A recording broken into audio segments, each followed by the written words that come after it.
This is the 22nd season of Bass Talk Live. BTL is presented by Bass Cat Boats, Strike King Lures, AFTCO, Pro Guy Batteries, Spro, Gamakatsu, The Bass Tank, Beatdown Outdoors, and Sunline. BTL coming at you.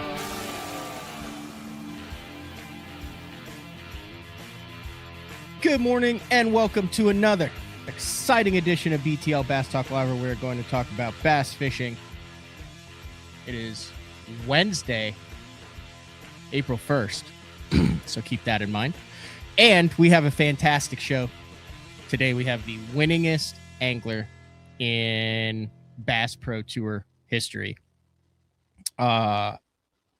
I'm fairly sure we've been able to say that every time he's been on BTL for the last number of years. He continues to do so at such a pace with which I was on the water. It'll be cool to come out. We actually did a little power fishing and scoping, little yang with Kyle Patrick yesterday in Oklahoma. It was a classic Oklahoma day. It blew probably 35, 40 miles an hour. And there's like a 500-acre pond that's 10 minutes from the house, and I've only crappie fished it, and I don't catch many crappie out of it. It actually sucks, but it's one of those with zero visibility. But I was like, I think we can get on it with the south wind. You fish the whole thing in like an hour and a half. And I mean, like, when I say zero visibility, like, I wanted to shock it, because Kyle Patrick's from New York. Yeah, he likes clean water, smallmouth, cayuga, that type of stuff. And we get on the water, and he said our goal was to catch one. And we absolutely blistered him on a spinnerbait. And it brought a little nostalgia to the day. I grabbed two chatterbaits, and one of them was that hot orange chatterbait with the hot orange trailer on it. It brought me back to whatever year that deal was on Gunnersville and the Classic. It was like there was like a 8-month period where those things were going for like $100 on freaking eBay. Anything that was that bright orange color just went absolutely nuclear. We'll bring in Wheeler. Do you remember? What's up, Jacob Wheeler? Congratulations on your 11th BPT win. At this place, it's kind of commonplace. Like, it's no like, oh my God, could you believe Wheeler won again? You're officially at the point of your career. I lived through it from that 2008 to 2012 timeframe with Kevin Van Dam, where it was expected. You're officially, I think number 10 kind of put you there, but you're officially in the expected to win multiple tournaments a year category, which is a blessing and a curse. Congratulations. Thank you, my friend. Thank you. I mean, you're there, right, though. I mean, I know you always expect to win and stuff, but I was on the water with Kyle Patrick. I won't say who it was, but I talked to a couple other BPT guys that were like, you can't compete against him. Like, you just can't, because he's on a different level. Very complimentary to you, though. But that's cool. So like since 19, the way I've figured it, like regular season and all this stuff events, there's been like 55, 58 events. If you count everything that they're counting as like BPT, because some of the years it fluctuates. This isn't exact. Yeah. You've won 11 of them, which is 1 out of every 5, which is basically almost 2 a year since the inception of this thing. I didn't know those, but I didn't know the numbers, but I mean, it's crazy because every single year you just hope it's like the last one. You know what I'm saying? You hope you can keep it up. It's not easy to keep that up. And so like, there's a lot of like, I every year I'm like, Alicia, I'm falling. I'm like literally going downhill. I tell her, I'm like, I'm going downhill. I gotta keep working hard. I gotta get placement. It's definitely something that I appreciate the wins more now, because I know like there's so much great talent coming up, you know what I'm saying, and you're competing against such a great group of guys. I call bullshit on that. You know you're not. I seriously take your screen, Jacob Wheeler. Take your screen that you're working on. Take your screen right now and pan over your shoulder to the left. I'm asking you to do this because you did it before the show while you were getting set up. So you have nowhere to put the trophies. You're literally stacking up trophies on the floor in your trophy room. Span it. Look at them. They're on the floor. There's nowhere to put them. Look, you have a Bassmaster Elite Series trophy with a You have no more That's room in the trophy room for your trophies, Jacob Wheeler. I have room. I just put all these jerseys up on this side, so I'm gonna build some more case like shelving over there. So it was actually it's just yeah. So I'll have room. It'll be Can over you show that the way. jerseys? I've got a number of BT. I've got like a Charlie Hartley jersey, a Frank Scalish, a Harold Allen. So Is that are they my backlit wife. or how did you do that? I'll show you here actually. So my wife actually did this. So I put up jerseys like from friends from like Italy, my buddy Lucas, DC went, then I had like McConnell jerseys from the finals went there last year. Then what was originally was like tournament win jerseys that I had up on here. Then you And ran out of then I just space. was no You could just say it. If you put tournament win jerseys up there, the whole room's jerseys. I just decided to put up jerseys that like I wish I had a Kevin jersey. I have a jersey up there from like Australia, like when I fished like where all the guys signed it. I just like more like memories. Like I have still like the Forestwood Cup jersey up there, just stuff like that. So just a combination. It turned in from less than the wins. It came into more of just cool core memories. Very cool. I brought you in. So do you remember the year that the Blaze Orange went absolutely ironic nuclear in professional bass fishing? It was like one of the classics, and then it was like early in the year, and they had dropped that like hot red orange color, and it was like it just The fire took craw. over the sport. Fire craw for a spring was this year's Koike. Yeah, it has definitely been that. Fire craw was that. It was like 2000. It was like right around the time when Hank Cherry won the Classic. Probably maybe like a year before that. Right around that was really like the craze. Everybody was buying them up. Did you ever fall into that craze? Like, were you a big fire craw guy? No, I bought some. I still have some. I've caught them good on it at times, but I still there's certain times when the water's dirty that like you get on a grass fishery and you have the fire crawl. It's just pretty unbelievable when they just commit to it so well. But I didn't get crazy into it. I have a few. I remember Lucas like I have 15. I mean, I guess the guys in Gunnersville in the grass. So I got 27 fire crawl chatterbaits. I'm like, you'll never have to buy one again. I remember telling me something like that. No, I had one and I just tossed it in and smoked him on it in zero visibility, but it was fun just going down. I felt like Takahiro. They going down the bank, just chucking it and just donk. It's crazy to me how Tak still like he throws a big giant swim bait and a chatterbait in the clearest of water, white chartreuse, no matter what the water color is. He's throwing white and chartreuse with a chartreuse trailer or a big white trailer, and he's still trying. We're over here like, we got to make sure the skirt's translucent and make sure like natural. And like, he just whined the same color over here in dirty water and clean water and just train wrecking them. Yeah. Going into the Hall of Fame this year, we'll be at that Hall of Fame banquet. It will be really cool. I just hope that he fits the, I knew it into at some point during the Hall of Fame speech. Like, when I heard that I'd been inducted, I knew it. That would It's got to be in that. All right. Let's talk about this latest win. Number 11. I believe you're the first angler to win both the opening 2 rounds on a split fishery. The opening 2 rounds you won on OH Ivy, and then you went to Brownwood, and you also won on Brownwood. Let's talk about the practice because unique. I know the majority of the anglers said, let's get through Ivy, and then we'll just worry about Brownwood when we get there. It gets us a check. It gets us good points. I believe you split your practice up. I did. Yeah. I told myself in the beginning of the year, I was like going to be less worried about Angler of the Year and more worried about trying to win tournaments. And so like I said, well, after we had the two lake tournament last time with Waco and Whitney and Waco, I felt like I was forcing myself to go to Waco late in the practice period. So I've been on Brownwood before. DC and I actually fished a team series there, the one Thrift and Sprague won. And so I'd spent a couple days there before, but the water was low or higher and it was just different, right? It's fall. Mm-hmm. So I wanted to go out there, spend the first 4 hours of my day on Brownwood on the first day of practice. So that way, if I was struggling at OH Ivy, at least I have an idea how it looks with the water being low. I ran around the lake. I did some things.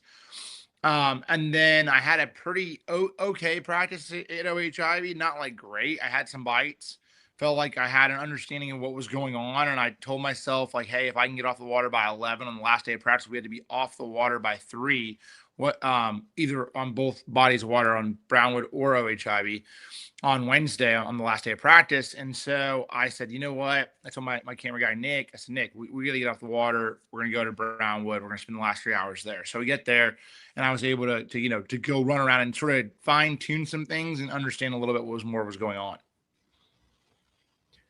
OHIV did not seem easy the way it was. I mean, you hear OHIV, you see the weights that are coming out there. We know the share lunkers. We see everything that comes out of there. But the more bigger tournaments have gone there, there's been some bigger team tournaments, Texas tournaments. This is the second time you guys have been to OHIV. Here, it seems like it is a tough fishery, except during a very narrow window. And I think you guys kind of found that out too. But I think for the casual fan, that was, oh, let's go watch them catch share lunkers. I even joked about that too. Like, this could take 190 pounds to win. How close were you guys to actually hitting it when those fish were on the beds? And how tough is it to figure out a fishery where you know the caliber that lives in it, but you're also trying to finish inside and move on in a tournament setting? Yeah, so what was interesting about OHIV was if we would have started the tournament on Sunday, like or whatever, first day of practice, Monday, if we would have started it Monday, there would have been several, I would have said, over 10 bass caught over 10 pounds that day. Wow. Oh, that day. I know Wow. for a fact, Adrian shook off a 12, he said. Brent Chapman caught an 11. I shook off one. I don't even know how big it was. I mean, How big do you everybody think it shook was? off giants. All of How them big? left. I don't know. I mean, I shook off one probably like a 10. I mean, it was probably like a 10 pounder. It was a big one. Locked on, like flip into it, and it went. No, like what happened is like they were flipping and they were spawning in little deeper bushes, and you would flip in there with a hitchhiker, like a Bronco bug, and it would go thunk, and you would pick up, and you're like, they would just be pulling you, right? Okay. And you would and then you would go, and they were deep enough, you would just pan over there to see like how big they were, and they're like looking this big. And then what would happen is you pitch back in there, and they bite it again. Like it wouldn't even fall. It would just go over there and bite it again. Like you'd find them just pitching around, and then wouldn't even fall. That big one get it again. You get a good look, and you could pull them up sometimes. And what happened with even Adrian said he reeled his bait up, and it came up and ate it at the surface. He said his was like that wide and that long, and I'm like, it's just like that kind of stuff. So like it's such a fine line of hitting a place perfect, and it seemed like that place, the longer we went, the more females left. And the average male there was between 1.5 pounds and 2, like 1.5 pounds, 1.75 pounds, even like right at 2. So we were catching a lot of those males. If we would have been a little earlier, I felt like you would have seen a lot more. I mean, I'm telling you, just from practice, you would have seen a lot more 10 pounders, like a lot. And it seemed like most the primary pattern there was just chucking at schooling fish in bushes and praying. So the primary pattern there was day one, I caught them all flipping. And then like while I was pitching around on this one little bush stretch, they came up schooling on this little inside bush line. And I'm like, oh my gosh. So I pick up a frog, fire out there, I catch one. And I'm like, all right, actually, I caught it. I got a penalty. I reeled this fish out of the bush, like 3 bushes. It went into this bush, then comes out of that bush, gets in the next bush.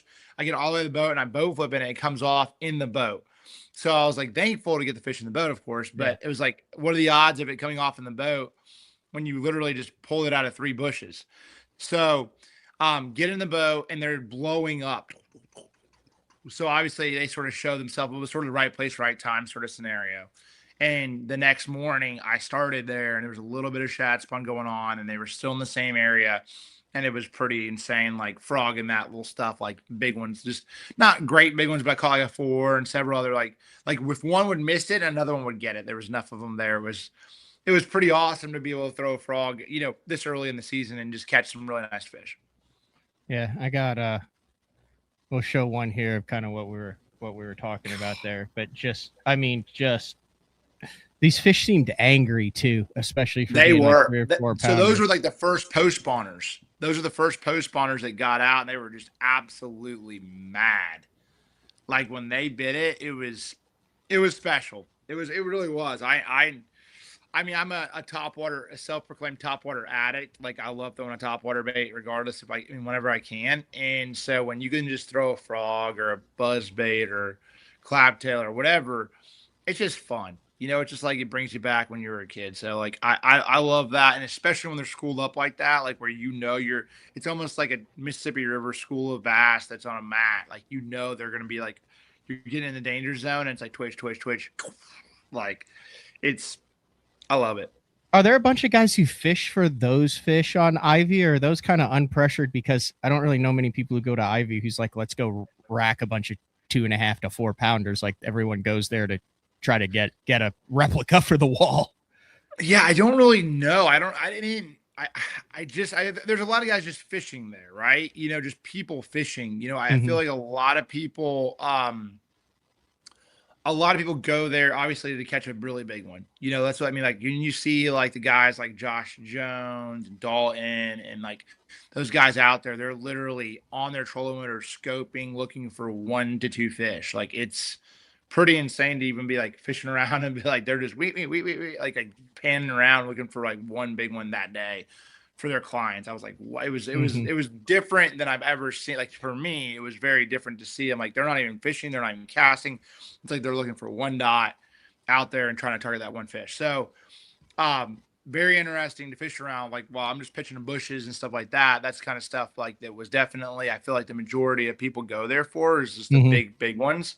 But you can still catch big ones super shallow too. Like it's not like it does sort of like have that sort of scope kind of forward facing sonar sort of vibe around that lake. But I mean, you can still catch some great big ones shallow.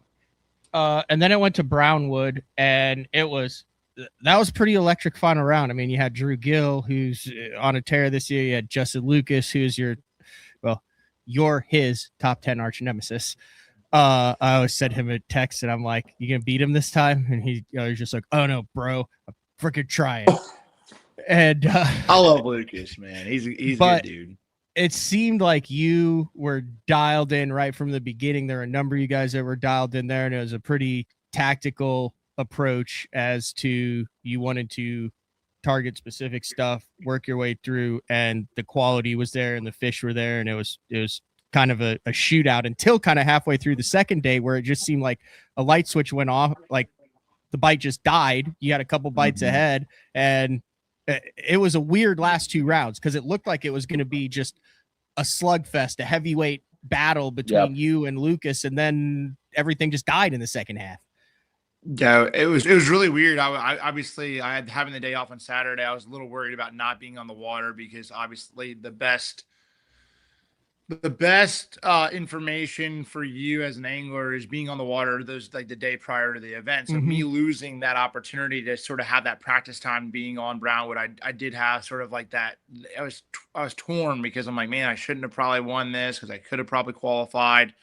And then that next day came along, like, and it was just completely different, man. It was just absolutely completely different. I could tell like the demeanor of the fish. It was a cold morning. It was bluebird skies.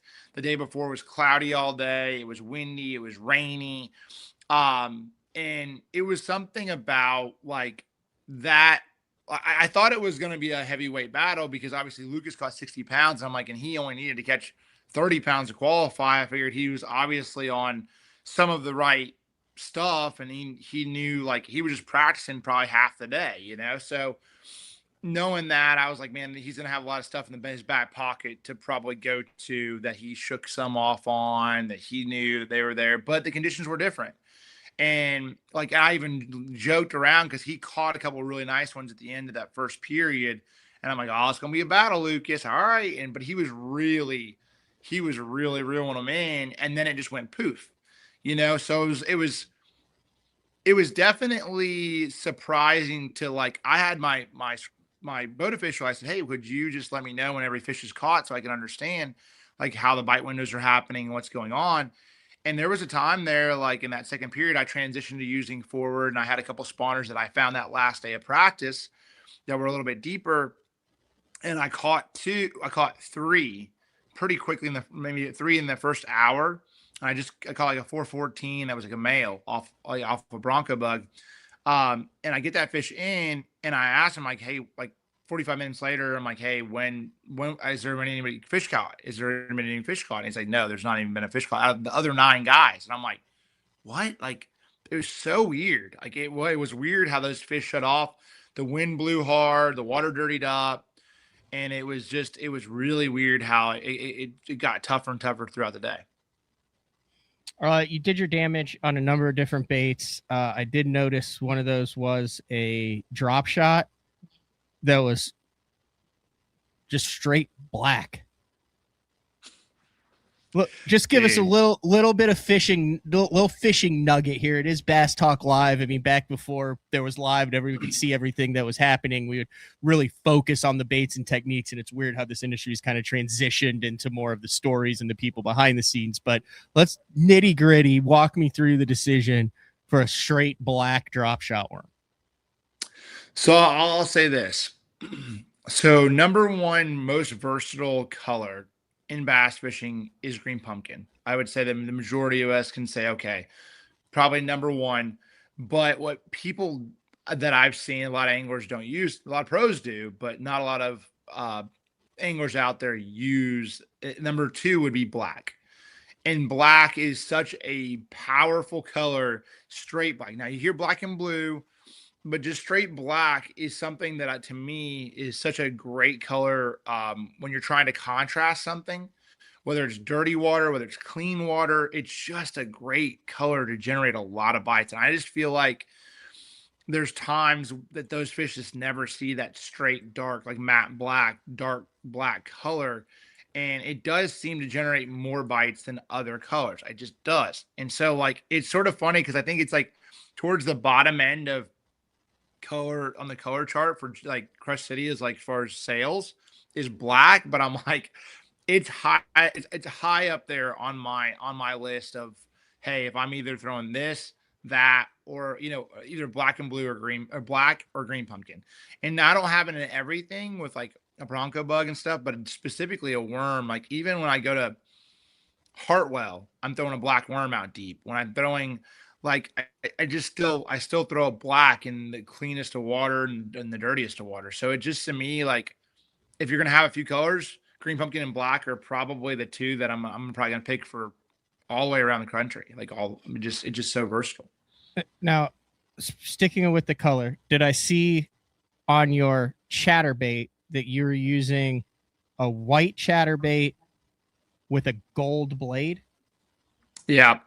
Okay. Yeah, I mean, white. Okay. I'm just saying, I don't want to give away. I mean, I don't know if there's anything to that, but typically when I'm throwing a white chat, white, silver.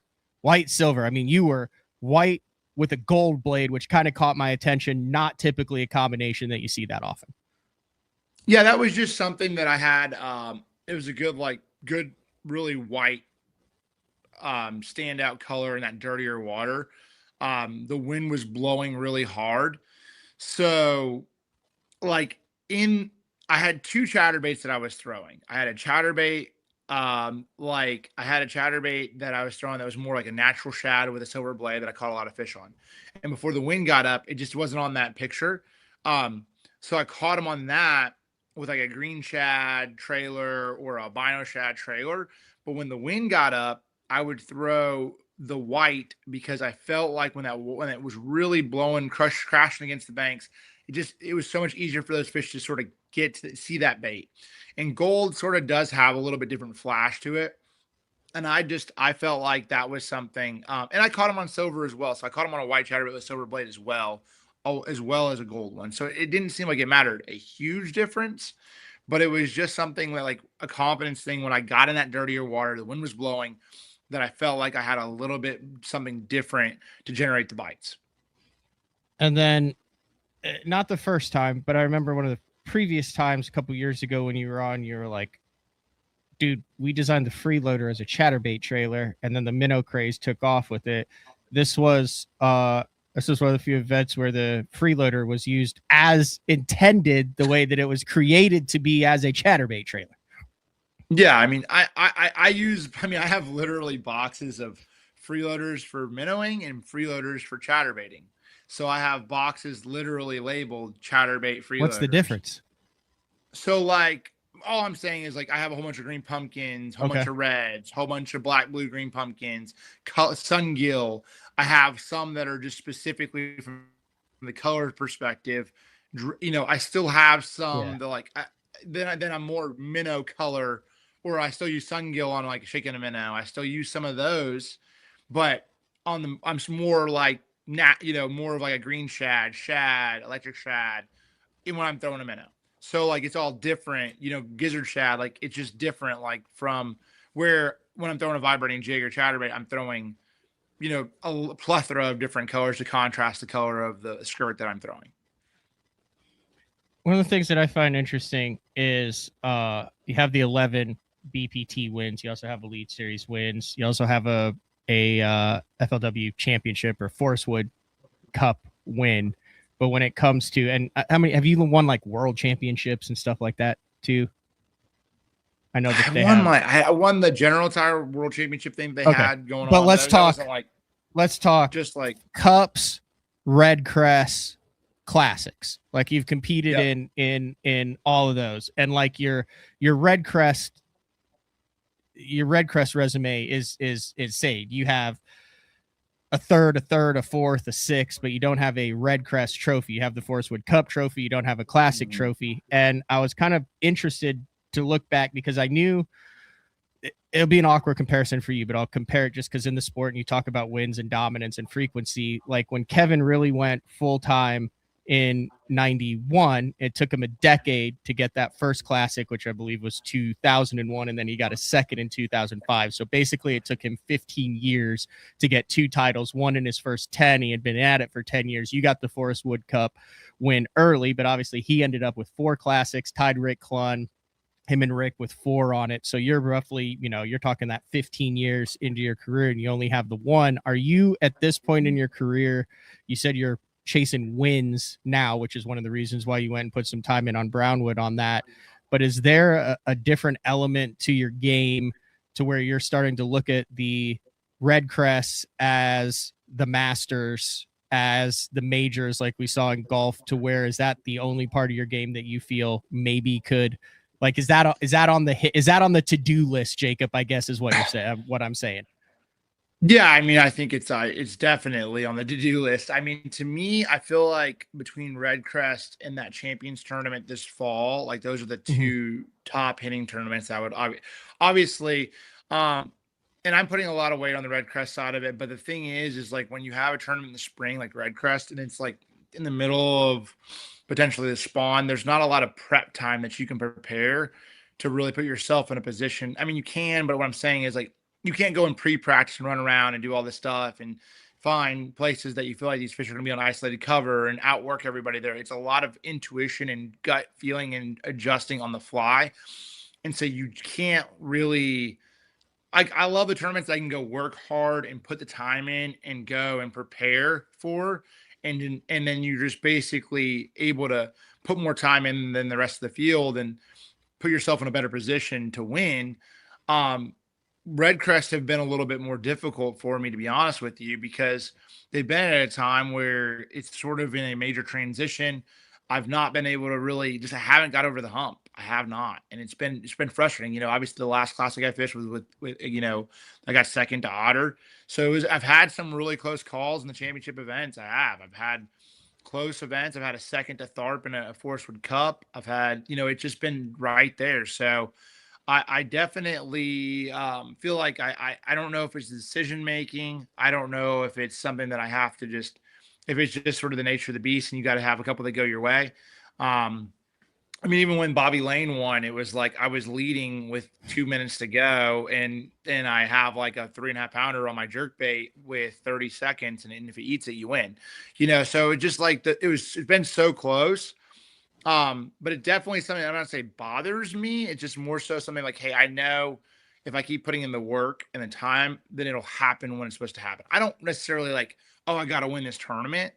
Mhm. Um, there's tournaments like that I know I want to win. Like like I really want to win Lake Erie because Lucas, I've never won one on the Great Lakes that like, well, I won, in the St. Lawrence, but I want to win Lake Erie this year bad because I just felt like that's one that would sort of be cool to win on the Great Lakes. In that, and What were that's you a saying cool about fishery. Lucas? You're pissed that Lucas got you the last time on the I got Great second Lakes. to Lucas by 1 ounce. I got second to Lucas by 1 ounce up there on Lake Erie. And so I would like to win that one. So that's why I was saying Lucas in the super tournament. So we fished the super tournaments that I think it was 2020, and I got Mhm. second to him in that one. So that one's one that I would like. I grew up fishing up that way, so I know it fairly well. I would definitely love to win that one. But then, yeah, from this championship side of it, I got to have some things go my way a little bit, and I don't really put an emphasis on. I do, but it's not like. I don't know. My wife even told me the other day, she's like, you got to win Red Crest. And I'm like, she told me that the other day. And I'm That's like, kind of hey, savage. yeah, you're not wrong. You're not wrong. So I got to think about it a little bit. I got to think about how I can separate myself from that one. It's a stupid question, but I'm obligated to ask it in the position Yeah. with what I do. Like, I mean, it's like, oh, you win everything. Why not this one? It's like, come on. We just saw No, your I mean, trophy you're ring not there. wrong. You're not wrong. Cause it's like, it's even from that side of it. It's like, it's not even like last year when my dad passed away, it's, today's the year since he's been passed. And, No. so like it's a that was a tough one last year. My mind wasn't in it, of course, during that time at Red Crest. But like even prior to that, you just look at those moments and you're just like, it's more than it hasn't gone your way because it does go, it does go to your way sometimes. But also when you look at it from it just hasn't gone my way in those events. Like that's how I feel. It's like I'm putting myself in those positions, but I'm just one or two decisions away from winning the event. And I have to fish the perfect tournament to make that happen. What is it going to take for someone to consistently challenge you at the top? And there's no debate. I mean, you look at the Angler of the Years, I think you're going for your third or fourth consecutive Angler of the Year here. You've never finished outside the top 3. You're averaging 1.32 wins a year. You make 4.5 top 10s a year. We just saw what Dylan Nutt did in the Classic. I think he's based on what he said in his interview, he's headed to the Elite Series. He happens to have a brother who's pretty good. I got his top 5 in the scope and he's moving it. We see what Banks Shaw did, 15 out of 16 top 10s. He finished 50th, and they did a big article about how despondent he is and how embarrassed he is that he finally had a tournament where he didn't have a top 10. We've seen Drew Gill get on a hot streak. Like, is there there's no one like right now in your generation that consistently can challenge you. Yeah, you can see a run from DC. We see Zach Burge, what he's doing now, which is incredibly impressive. But until one of those guys can do that for 2, 3, 4 consecutive years up at the top, like do you think that there is that next generation, the guys coming out, or anyone now that can get up to where it'll be a Tiger Mickelson-esque thing where someone can say, I'm going to be better than Jacob Wheeler, and then actually get there? Like, is that day coming, or do you plan on honing your craft and staying hungry for another 20 years and then it's a KVD-esque run? It's a hard question to answer, but that is a tough one. I think the talent's definitely there. Like I look at like somebody like Banks. I look at somebody that I feel like Banks is probably one of the best out there, well-rounded. I think that he just takes time. It'll take time for Banks to get everything to go his way, like all the time. It's not. What I had to learn is how to minimize the tough tournaments and make sure I still maximize them to an extent. You know what I'm saying? And I think those guys those are obviously guys I look at, like, and then as Drew Gill gets better during the non-scope time, and he is getting better at that, he works hard at it. Like he's a hard worker. He's going to be even harder and harder to deal with. Like it's just the nature of the beast. Like he's not going to be satisfied with just catching them during those forward periods. He's going to continue to work at his craft, and knowing Drew well enough that he's not wanting to be complacent and wanting to work hard on stuff. He's going to try to be as good as he can on both sides of the coin. So I see that to happen as well. So I think it's going to happen, and there is value in experience. There's value from the experience side that I have right now that I'm able to sort of, you know, I'm able to run with that right now with along with just sort of that gut intuitions that like I've had. So I've made a lot of mistakes throughout my career and understand like, man, I messed up, made that decision, I did this, I did that. And I'm able to sort of learn from those. And so I'm really it's paying dividends. All those mistakes in my career have been paying me back over the last 5. You know what I'm saying? So I think that and it's in life, you know how it is. You can't Mm-hmm. you can try to learn from somebody else's mistakes, but it's a lot easier when you make your own mistakes and you got to learn from those, right? And I think that will take time with those younger anglers for the talent. I think that when I look at like the group of anglers that came up during my era, like a Lucas, you have Lucas, you have DC, you have Bertrand, Bertrand, Polinick. Burge. You look at Polinick. You look at those groups of guys. I look at Banks. I look Mhm. at Drew Gill. Dylan Nutt has obviously caught them. We'll see where he gets in the national tournament side of things. We'll see there. Time will tell. You look at Father Gill. You look at guys who are in Yeah. the national tournament. Like those anglers that consistently have caught them, and they're that next group of guys that are coming up. That group. It just depends on how hard you work at it too. Mm-hmm. I'll tell you what. It is Banks. I talked to a lot of guys behind the scenes, and Banks' name comes up consistently. Like in a little bit of like, Banks has that weird factor of guy. I'm not saying guys are scared of Banks, but I'm just saying the respect for him from guys who scope, guys who don't, guys who fish different bodies of water or not. Like for a dude who kind of came onto the scene over the last 2.5 years, lot of chatter about the potential that Banks Shaw has moving forward. Yeah, I mean, I look at Banks as the top prospect, one of the top, because you look at Banks, no matter what happens with rules and adjustments with, Bass and the Bass Elite size, it's 50-50 from the forward facing sonar side of it. For us, it's only, 2.5 hours. Like Banks is not one that's completely dependent on that, right? He's completely focused. He's beat me and Thursday Nighters countless times here at the house. And wait a second. Whoa. I'm gonna get 2 emails from people who'll be like, God, you always cut your guests off. I'm cutting you off on this. You said he has beaten you in Thursday Nighters, which means that there is a Chickamauga Thursday Nighter where everybody rolls up to the ramp after hard days at work, and Jacob Wheeler is dumping his boat in, and Banks Shaw is dumping his boat in, and that Thursday Nighter includes Jacob Wheeler and Banks. Is there anybody else on that in that Thursday Nighter that we may need to be aware of that would make it quite possibly the hardest Thursday Nighter to win in the country? So I've known Banks. I've known Banks for a while. I've known Banks I've met Banks when he was 16. Yeah. So Banks used to go out there in a little John boat and fish, and he would win tournaments, those Thursday Nighters, all the time. Like he was, I mean, way before forward facing sonar, all that stuff. He'd be in his John boat reeling in 8-pounders, like a 3 fish for 20. He'd have 3 for 19. Like it's just he's always been a good fisherman.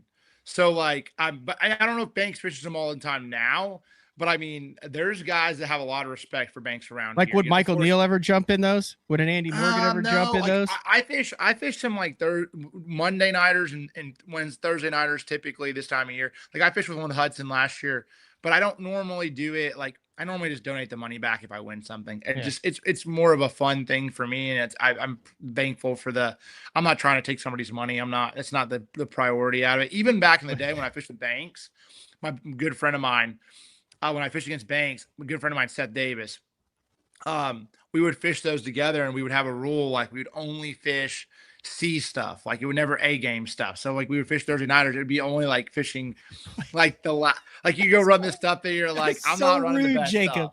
You would win the tournament off of your C stuff and then donate the money back.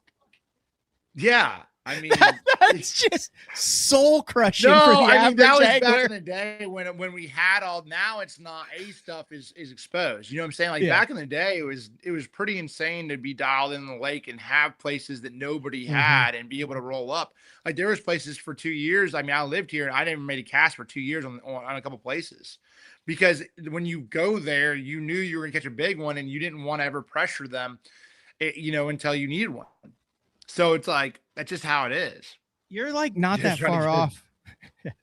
You're not Like, that thanks, far off Ray. from your son understanding what a Thursday night win means. And then anytime you jump in that, he's going to be your partner here in a couple years. There is no giving that money back. Like that's No, going I straight to couldn't his. give it back from if Hudson. I couldn't give it the money. Yeah, back that's what I'm to Hudson. saying. Once Hudson understands how the system works and he's out with Pops and you freaking boat flip a 5.5, like that money's going home with the Wheeler family. It's coming home with Hudson. I wouldn't take it, but I would let Hudson. It's so funny. I took him out there last year at 3.5. I told DC, I said, hey, I'm going to fish this first time ever. I'm going to fish Hudson. Hudson wants to fish his tournament. He loves going out there with me. He'll go out there for 3-4 hours at a time. And now he's 4. And I said, I'm going to go fish his tournament. We're just going to have fun. And I get to run and like running 40 miles an hour. I got him in my lap, holding on. When we're running down the lake, they blast off like horn start, like 25 boats. And we're just letting everybody take off. And we get to the first spot, and I catch one, and he's casting. And he's like, yeah, we got to measure. It's like a 14-incher, and there's a school of them there. And I'm like, you know how important it is to get your bait back in the day. And I'm like, it's like a 14-incher. We're not going to win. I'm like, I want to throw the DT16 back in there. And he's like, no, let's measure. I'm like, okay, all right, Jacob, be dad. All right, we're measuring it. Oh, it doesn't keep. Got to throw it back in. We throw it back in. I cast back out there, and I'm reeling it, and I hook one. I'm like, here you go, Hudson, reel this one in. I grab another rod, and he gets it up there. I net it. It's a 14-incher. He's like, let's measure it again. I'm like, oh. So long story short, I end up running like 50 miles that night trying to catch them because I'm like, that DC gave me so much crap. I'm like, dude, I'm running all over the lake. Everything. There's For like, $200 of gas to win $100. Oh, to donate the money back. Yeah. If I did catch them. But so anyway, we come in and we only had 2. We only had 2 fish. It was just a tough night. We caught like the heck out of little ones. And Hudson comes up there and they're like, how'd you guys do? He goes, we got 2 keepers. He goes, like, we got 2 keepers. He is, and I'm like, golly. But he was talking smack. He's like, we're gonna beat you guys beforehand. Yeah, you gotta weigh those suckers in. There's no under. We weighed them in. We had like 5 pounds or something like that. He was excited about it. So maybe this year we'll get our first win. I'll get him out there on the water, and he'll get a chance to get a little cash. That'll be exciting. A couple more questions. I'll let you go. Actually, recorded with Jason Christie, who won the Bassmaster Elite Series 2. He's on the podcast train, so I could slide him in here in about 30 minutes. That show will run on Monday. I just got back from the Bassmaster Classic, covered it. We had a lot of events on top of each other now, it seems. NPFL seems to be going strong. There's a lot of guys that have fished the BPT, that have fished the Elite Series, some guys that are only fishing the NPFL now. The vibe to me around the industry is there's people out there that don't want to hear this. To me, is positive. Like I see a really good niche that the BPT has carved out. We're having tournaments where we're not talking about what the format is, if it's a catch, weigh, and release, what's going on. We've got Elite Series tournaments where we're not talking where you know, the live scope or no live scope is now part of the process as it gets in. That seems to be working incredibly well. And we've got the MPFO where we're seeing some legends of the game that are getting rejuvenated, that are still on the water, and some young guys that are stepping up in that. I'll ask you as I mean, you're a spokesperson for the sport across the game as a whole. Am I kind of right on that? Are you getting kind of a stable, positive vibe as a whole, unless you want to go down into the basement and look in the dark corners and find a reason why you don't want to like it? Yeah, I definitely feel really good about where we're going. I feel like overall, I feel like there's a lot of diversity. I feel like you're seeing the diversity within techniques and places we fish on every front. And that's something that's really cool as a fan of the sport first, you know, obviously a competitor, but I do enjoy seeing that. Like, I watch the Bassmaster Elite Series, I watch MPFL tournaments, I watch, you know, the pro circuit events. You know, I enjoy, you know, I enjoy seeing guys go out there and catching them. So, like, to me, it does seem like it's calmed down a little bit. I think the other thing we have to do is just overall is we got to celebrate guys working hard and catching bass. Like, that's what it ultimately is. Those guys, whether it's Dylan Nutt, Jason Christie, it's just guys that are going out there, putting their time in, and they're hoisting trophies. So, Banks Shaw, you know, it's something that I think there's a few people that, of course, love to divide the sport as much as they possibly can in a way. But it does seem like things are healing, and I think people are sort of they're enjoying a little bit more diversity. I think that was always the issue with just strictly forward facing sonar, because it is such a dominant way to catch them, that now it's like it's just diversity. No one wants to see the whole tournament just being flippers. No one wants to see the whole tournament just doing one thing. It does seem like I love seeing diversity within. I want to see, Fujita throwing a koiki, and I want to see Andy flipping, and I want to see this guy doing something different, and Dean throwing a frog, and whatever. It's just like it makes it fun to watch, and you're always learning. I mean, I think a lot of us watch these things to learn and understand, and how are you thinking through this and the process and everything else. And so, like, to me, that part of the diversity of bass fishing is back. And I think that's what, like, that from a technique perspective. And I think that's what's changed more than anything. Oddball question. Hypothetically, like, if you or someone could just jump in the boat with like a Randy Blockett for a day, and you could ask him one question. Like, it's just you guys out there fishing. Sometimes you're using scope, sometimes you're not. Just literally get to have a 10-hour conversation. What's like one question, hypothetically, that you would ask him? Or one thing that you would like to kind of hear him dive into a little bit more than just the 10-minute video snippets. I think the thing is, to me, like, I think it would be interesting to hear his perspective on this. But, like, I mean, I would love to hear more stories about him running and jumping over logs and stuff like that, and the gas cans and put them on the side. Like, that's so cool to me, from like the history of the sport and hearing how those rules were made up. Like, I enjoy that, to hear those stories.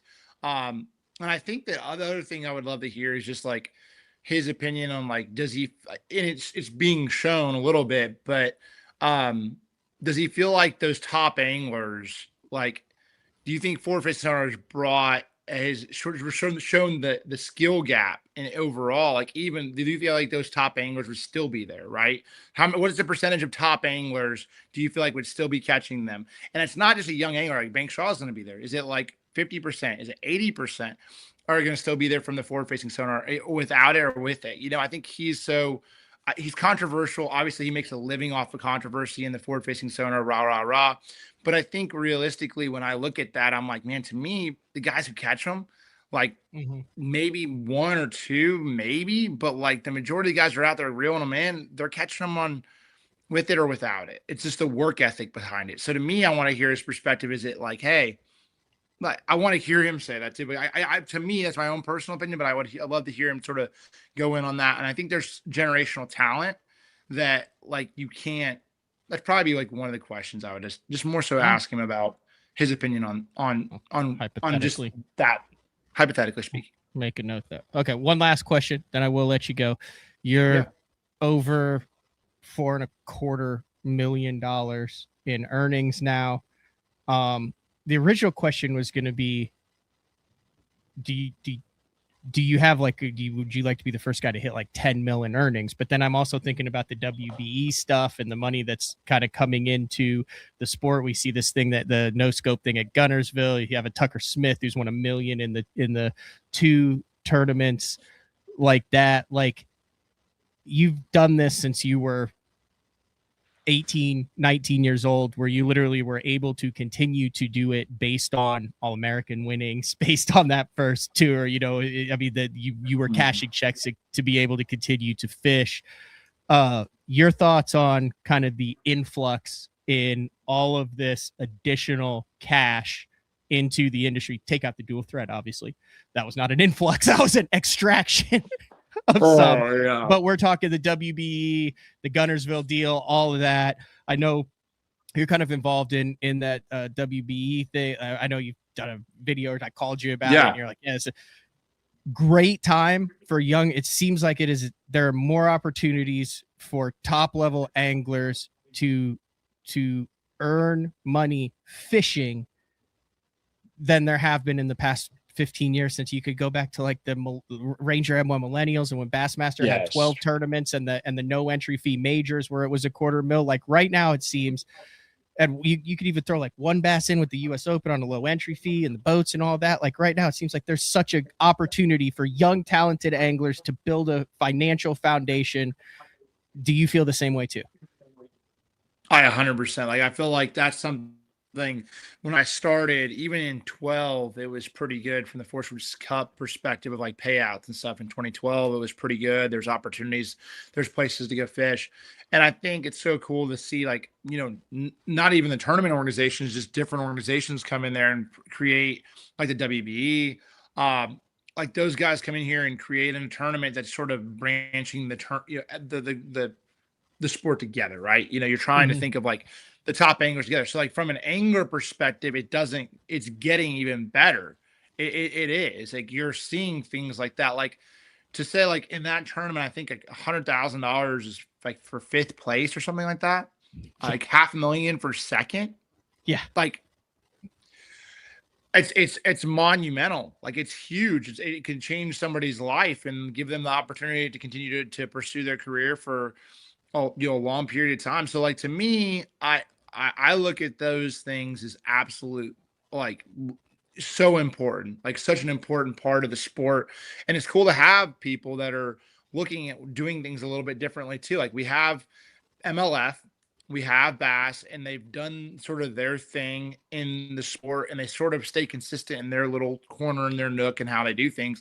So I think it's really cool to have tournaments that are one-offs out there that they're different minds, different people thinking about different ways to promote things, doing something different. That's only positive for the sport. You know what I'm saying? I think that's a really good thing. There might be someone that ends up doing something to that point. Here's the WB payout, like 1.25, 500, 300, 200, 100,000, 75. Top 10 is 45. it's nuts. I mean, dude, it's not. Listen, it's nuts. It's absolutely insanity. Like listen, when you go out there and if you're 25 years old and you're fishing the Elite Series, you're fishing the MLF from the BPT, like it just, you go and win, qualify for that tournament, you get a top 3 or a top 5, you're like, holy smokes, it's crazy.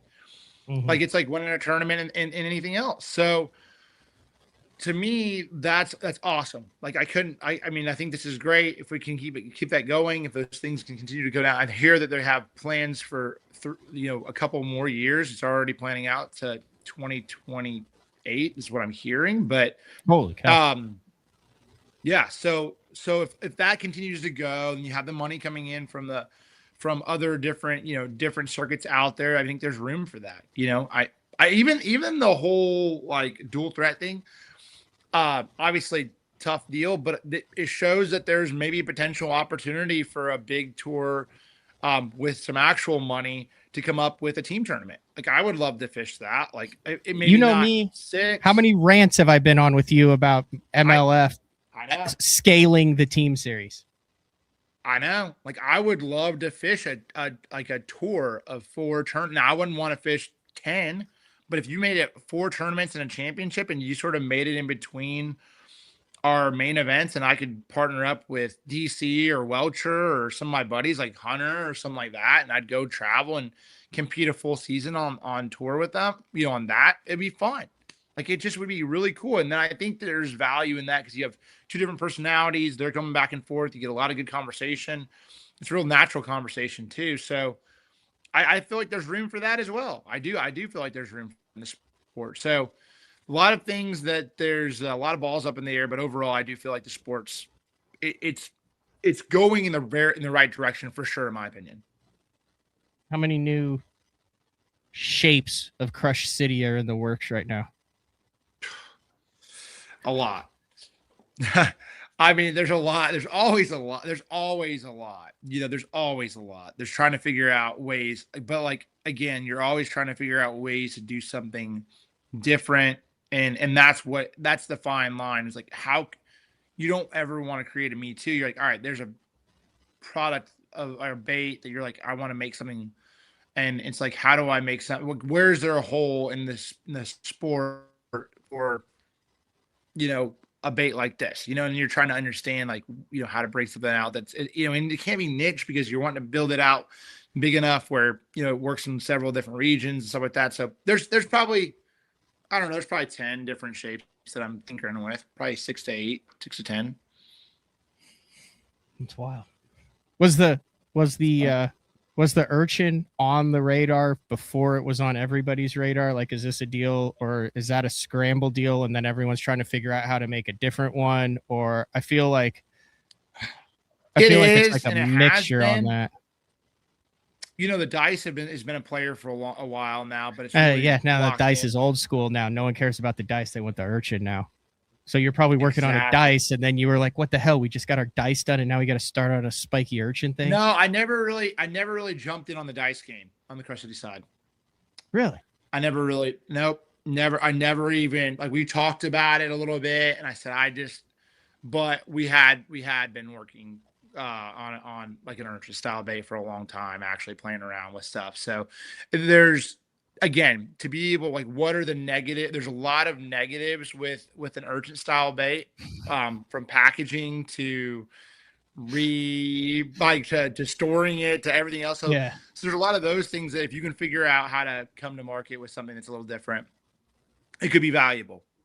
So that there's stuff like that you got to think about. Obviously it's a craze right now. How long is the craze going to last? Is it something that continues to, there's different ways we figure out how, like a minnow, obviously, what the heck is it? What do the bass think it is? Are they going to continue to eat it? Are they not? There's a lot of different things there, but there's also different baits that I have in the back of the mind, and but just like that we're tinkering with. And I'm like, man, if we can get this, there's one in particular that I'm like, really, I've been prototyping for a while, and I'm like, I can't get it right.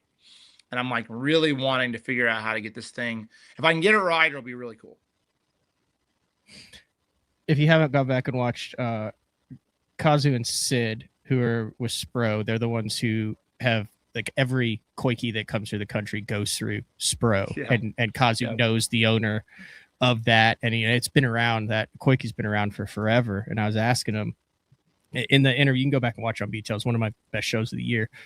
He said, dude, he goes, the creator of that tended to fish it like a topwater, like those little groups of shad that were just under the surface, like floating worm season, where you go whoosh, whoosh, whoosh, and all those tentacles look like those little groups of shad. And he's like, just like with the minnow and the Nico and all that, it just gets straight Americanized. Add heavyweight to it, sink it, jerk it, fish it completely different, but that's not how they fish it in Japan. It's just interesting how many. It's kind of like your freeloader that was badass chatterbait trailer that allows it to keel, but then when you pull it, allows it. Now it's everyone's like, hey, look, we put it on a jig head and we caught 75 every day. Yeah, exactly. You're like, okay, cool. I get the royalty still. Have at it. Yeah, exactly. It is interesting. We're figuring out ways. It's how baits work. Like, you'll figure out ways, like, you might design it for something, and then, it just ends up being something completely different. That you're like, holy smokes, this is way better for this. All right, Jacob Wheeler, congratulations on the 11th win. Congratulations on leading the Angler of the Year. Congratulations on qualifying for the WBE championship that takes place for $1.25 million. You should go try to win the U.S. Open. I think we had Billy on. He said it might be one of the last times it's at Mead. It's only a $200 deposit, $1,600. It's in October. They can get in on Lake Mead. They think it's supposed to drop 30 feet. They're bringing it from where they've had it the last number of years. And he's like, this might be one of the last cracks in recent time to run through those freaking narrows and get a U.S. Open trophy. I'll think about that one. I might. If we, you don't have anywhere to put the trophy, but that would be cool. It would be cool. I'm never gonna say never. Hey, I appreciate it. I will say this: there's a lot of things that you could do that are exceptionally busy, especially when you get a business on the water. You killed a turkey yesterday, called it in with the trophy. Drove home. You have family. You have young kids. You've always been exceptionally easy to get on the show. Making exception of that, I greatly appreciate the time that you're willing to spend with the listeners, with the viewers, and with BTL. So congratulations on another dub. Thank you, Matt. Always good. Always great talking with you, man. It's always a joy, man. Really appreciate you having me on. See you, bro. All right, the one and only Jacob Wheeler. We're gonna take a quick break, and then when we come back, I'm gonna give an update. I'm super impressed with you guys. Over 160 BTL supporting St. Jude t-shirts have been sold. in the last 5 days. We'll talk about how if you haven't ordered that, you can get your hands on that, but running out of time here. Only 4 more days to get those t-shirts, with 100% of the proceeds going to St. Jude.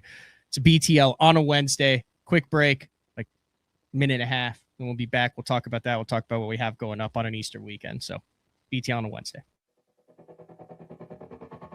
The new Puma STS has been redesigned from the ground up. With the angler, design, function, and performance in mind, nothing on this new offering was compromised, and the only thing carried over from the previous version is the name. Based on the Soft Touch series hull that started with the flagship Jaguar, this new model is nimble and performs incredibly well at all speeds with either a 250 or 300 horsepower engine. Featuring a new 96-inch wide-body footprint, this hull measures out at 20 foot 7 inches in length. Industry-leading design coupled with tournament-winning performance. The Puma STS from Basscat. Feel the rush.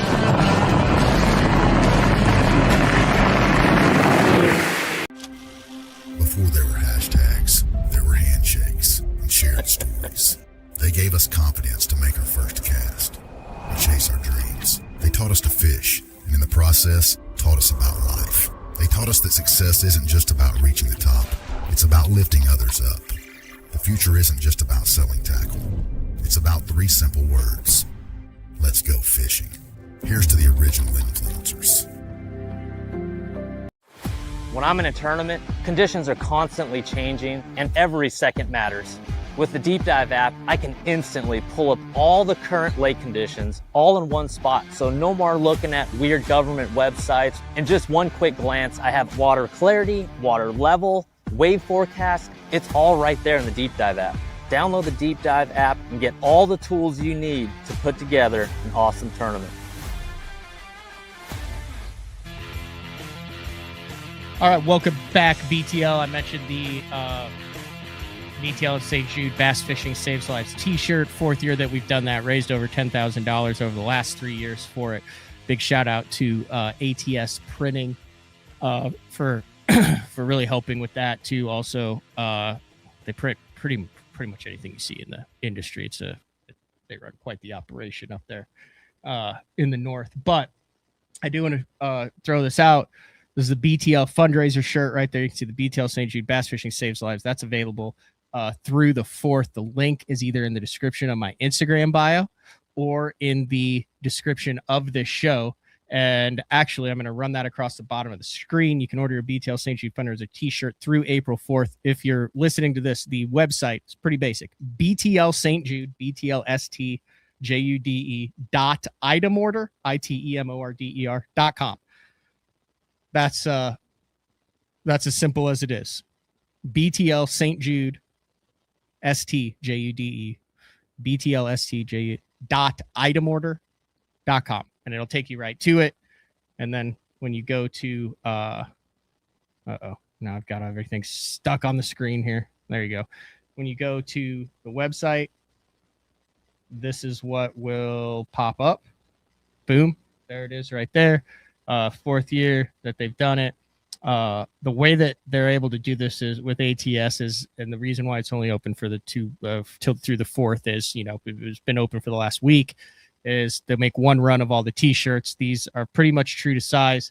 Someone asked me, they said, hey, I'm 5'10", 170. What size should I wear? And I said, I'm 6 foot 190. And I said, the large still fits me, but it's getting suspiciously small each year.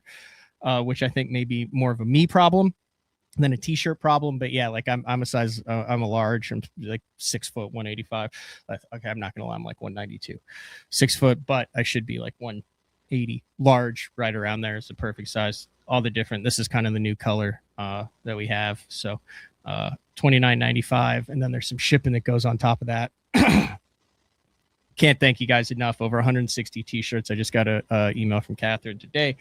Over 160 t-shirts for that ordered, and then that goes directly to the BTL team of myself and Adam Bartuzek, who are raising money for the Dick Hiley St. Jude Bass Classic, which is the first week of May in Wabasha, looking for another $1 million plus money raised by the entire last year there's like 92 boats raised, like $1.1 million, but in 25 years, over $9 million raised. You can go directly and see where that money goes to for St. Jude. So also, if you're interested in fishing, maybe if t-shirt isn't your thing, fishingchaos.com, also working with St. Jude and BTL for the Fishing Chaos tournament, runs through April 15th. Over 1,200 fish have been measured in the Fishing Chaos app for the St. Jude tournament. We're over 180 anglers in that, over $4,500 raised for St. Jude through it. It's $25. 100% of that goes to St. Jude as well. And then the BTL sponsors have stepped up for prizes for first through third in each of the 3 divisions. That is open through April 13th. So if you're just getting into open water or whatnot, you can go to fishingchaos.com, look under the featured tournament, sign up, measure your 5 longest fish, artificial baits only from a public body of water. And that's the kind of ways that we kind of creatively decided to try to raise money for St. Jude this year. I also, before we wrap things up here, I want to give a shout out to the folks over at G-Rap Baits. Hooked me up, saw those guys at the Classic, and hooked me up with a couple of the Sneaky Pete 2.0s. I got the OG version. Look at this. The packaging on this, no affiliation with these guys, just good dudes over there. They put it in the Steve Kennedy jersey color on the Sneaky Pete, his custom little bass color there. There's the Sneaky Pete 2.0 Steve Kennedy version. I'm a sucker for these things. Like, I've got the like lightning shad up here, and I've got a KGB over here, and this probably won't leave the package. That's probably gonna end up somewhere in the studio. But these couple, the Steve Kennedy version and the OV, these are gonna get fished. Also a couple Pistol Pete's over there. So thank you. I do also, one of the Fishing Chaos online tournament winners, Strike King, is going to give away one of the Hogfather Juniors right there. So if you are placing one of the guys in the regions who finish either first, second, or third, that's going to also be included then into your prize pack. Did you get the Rick Clun signed Labina? There's the Rick Clun signed Labina right there. That one's never getting wet either. And then Pro Bass Adventures, Josh had the Ricos in the 2. Those are badass colors right there. Those are 2 exclusive colors for the Ricos. One of them is Pro Bass Splash, and one of them is Bacharach Bone. He was selling those at the Bassmaster Classic, or you can go down to Mexico and buy them. I don't think he sells them online, but all right. Big shout out to Jacob Wheeler. It's pretty impressive. Mentioned earlier in the show, went out with Kyle Patrick. Thanks for him for jumping on the show. He's out shooting a 1-on-1 against Austin Cranford right now in Oklahoma. It's pretty savage what Austin did. He sent him to, he's like, I was with Cranford, had some stuff to take care of, and then he's like, okay, they're fishing today. Cranford takes him to one of his favorite ponds. He offered to give him a little bit of a handicap. Kyle Patrick's like, no, I'm not taking a handicap.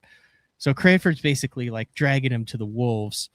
It'll be very interesting to see how that goes down. I'm sure you can watch Kyle Patrick's channel. You can watch Austin Cranford's channel to see how that goes out. But there should be some good stuff out later on Kyle Patrick's channel for when we hit the water yesterday. So tomorrow, recorded show, Frank Scalish, day 4. Then Monday, Jason Christie. I'm headed to California to celebrate Easter with the wife and her family.